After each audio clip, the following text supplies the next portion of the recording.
Hello everyone, my name's Sarah and welcome back to my channel. Today's video, as you can see from the title, is going to be answering your assumptions about me. So I got quite a few answers. I put a post up on my Instagram story last night and I got quite a few answers or like assumptions, posts, things. Actually it's quite funny to go through and read some of them, so I'm going to be answering those today and yeah, basically talking about what assumptions you have about me and if they're true or not. So let's jump straight into the video. First of all, what do you do? This isn't really an assumption, but I guess it's like something I could answer. For people who don't really know what I do, I guess that means in relation to work. So I am currently working in retail and I'm also doing YouTube, which isn't technically a job yet, but I'm kind of like working on it, as you can see, posting videos to hopefully make it a job in the future. And I'm also a student, so I study nutrition and dietetics, but I'm kind of on hold with my uni at the moment. Oh, this is a really nice one. You're super happy with Zach. Yes, that is a good assumption to have. I am definitely super happy with Zach. There's a lot about Zach on here. Yeah, basically he is a really big part of my life, so I guess like a lot of things surrounding like the assumptions are about him as well.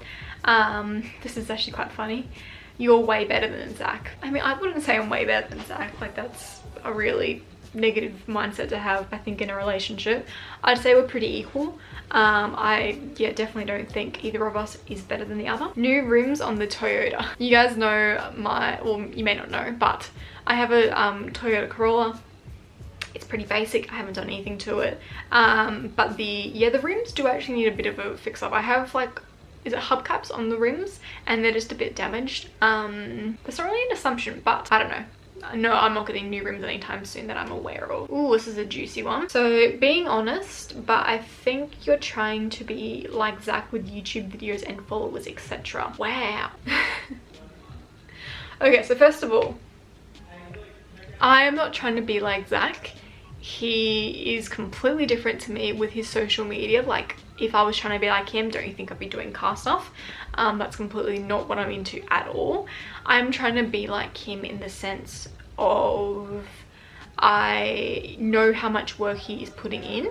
So yes, I'm going to be posting videos. I'm going to be trying to get followers because that is how you grow your career in this social media world. So I am trying to be like him in some ways, but in many ways I'm not trying to be like him in particular. It's just trying to be like other influencers that are making a full-time job out of this. And of course there's a lot of hard work, so I'm trying to do a lot of things that I see him doing because obviously it's working for him, and that's great. There's definitely no competition with us at all.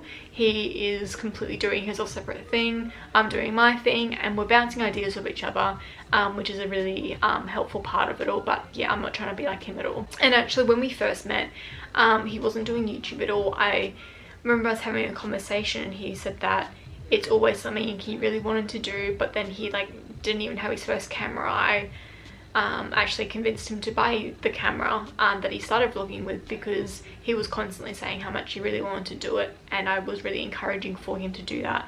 And then I had started YouTube 3 or 4 times since 3 or 4 times before I met him. So it was, I don't know, it's definitely not true at all that I'm trying to be like him. You love Zach's Skyline. I mean, I actually quite like it. I think if I wasn't so like anxious about cars all the time, which is a really big problem to be honest, I actually do quite like the shape of it and like that it's white. It's pretty cool. I like it. The R33 is pretty cool. Somebody said great content. Thank you. So this is like 2 things. So first of all, you and Zach don't sleep in the same room. I mean, I guess it might look like it because this is technically his side of the bed and that has like nothing to do with him except for the car there. But 100% we sleep in the same bed. I don't know where this assumption is coming from. Many people have asked us this many times.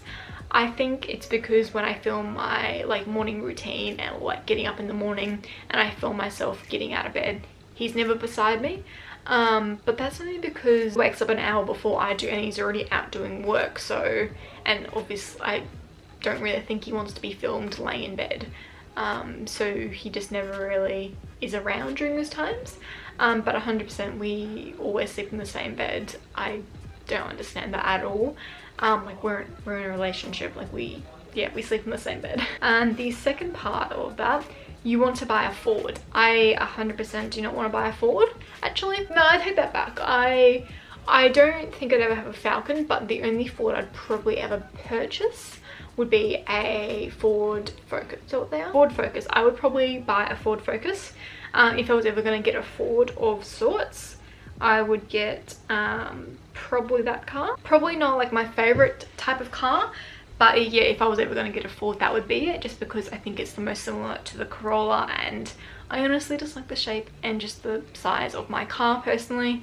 That's how I really like the Clios, the Meganes, from Renault. That's that sort of shape. Somebody said, did someone say KFC?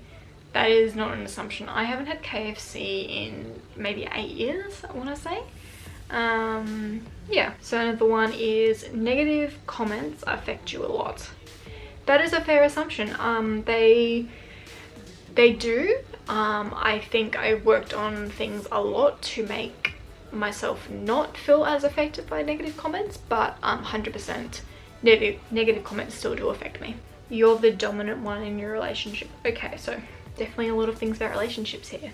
I mean, am I the dominant one? I feel like Zach and I, we have like different stages where one of us is more dominant than the other. I feel like we're pretty equal, but we definitely both have times when I guess one of us is wearing the pants. I don't know, not really.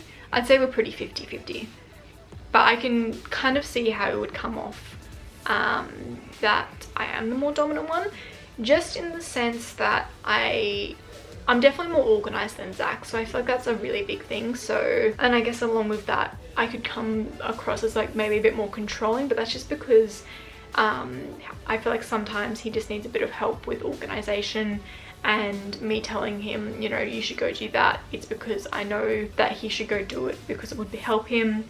So I kind of spend a bit more time organizing and telling him what he should be doing in some cases, because I feel like if he took a step back and actually planned things out, that would be what he was doing.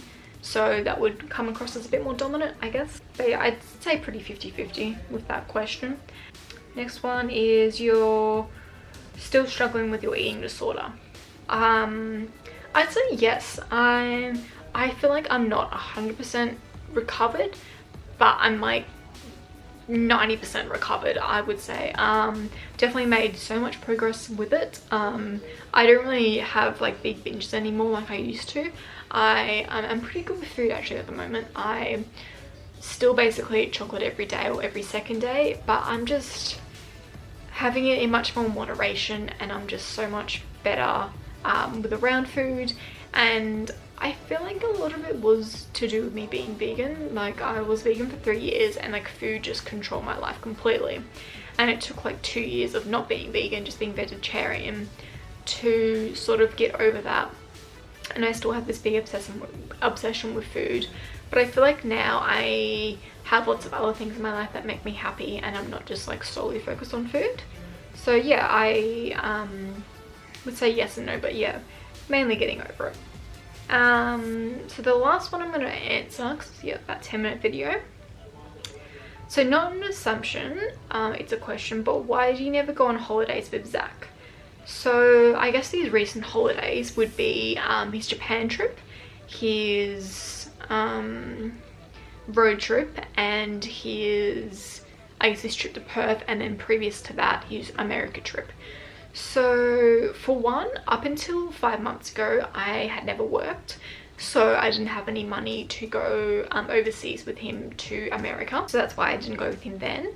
The second one was his road trip.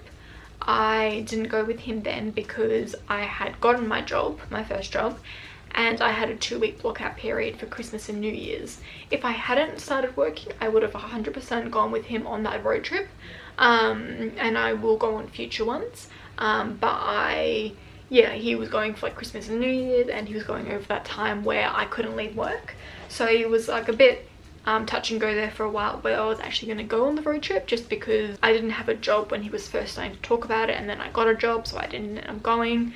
His next one was his trip to Perth. That was a really big family trip, and that was really important for him and his family. I didn't go with him simply because I was still working. It was, I don't know why I didn't go on that trip, but yeah, it was just like a family thing. And not that I'm not included in that, but I just was focusing on work at the time, and I'd only been working there for a month or two, and I kind of just wanted to save money for one, and also because flights to Perth are really expensive. They're like $500-600 return, and I didn't want to spend that money. And we were at the time thinking of going to New Zealand in May, so that's like what, next month. Clearly that's not going to happen anymore, but we were thinking of going there, and I would rather have spent the money on flights to New Zealand. So that's why I didn't go then. And then his Japan trip, I will 100%, if I can, I really want to go on his next one. I don't know when that'll be, probably next year. Don't get your hopes up thinking he's going to go again anytime soon. But yeah, his next one I would really like to go. I didn't go for this one simply because, for one, I didn't have enough money. I've only been working a couple months, as I was saying, so I don't have tons of money to spend. And two, I really wanted him to focus on YouTube at the time. It basically was a business trip. He was filming, editing, uploading every single day. Very little sightseeing was done. It was very much car tracks, car events, car meets, which is what he wants to go do. But he didn't want to, well, I didn't really want to not be a burden, but sort of just be waiting to go and do these sightsee things, and take away the opportunity for him to grow his channel with Sam. So that was that. Also, we did actually do a bit of traveling together last year. So we went to, well, I went to Europe with my friend, and then he went on a business trip, and we crossed over in Rome. So we actually spent 2 nights together in Rome. So technically I guess we did travel together then. Also the year before we took it was 2 or 3 nights, I don't know, we went to Sydney together. So that was like a planned trip where we went together for a couple of nights, which was really fun.